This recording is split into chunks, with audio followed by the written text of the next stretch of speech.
Кто изобрел первый механический будильник? Первый механический будильник сконструировал 26-летний американец в 1787 году. Его имя Леви Хатчинс. Родился Леви 17 августа 1761 года в округе Вустер, штат Массачусетс, США. Его отца звали Гордоном, а мать Дороти.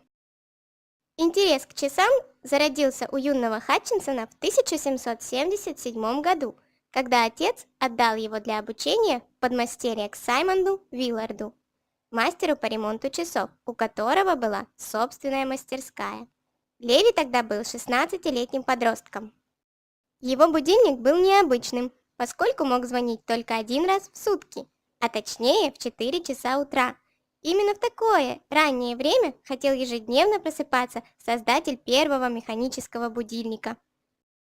Размер придуманного им будильника составлял 29 на 14 дюймов или примерно 73 на 35 сантиметров, то есть размер достаточно внушительный.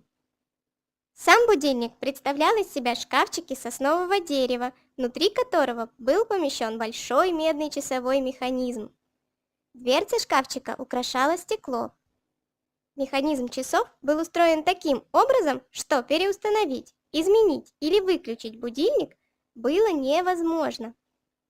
Минутная стрелка часов была припаяна к ведущему колесу или шестеренке и была установлена на 4 часа утра. Когда стрелка достигала этого времени, начинал звонить колокольчик.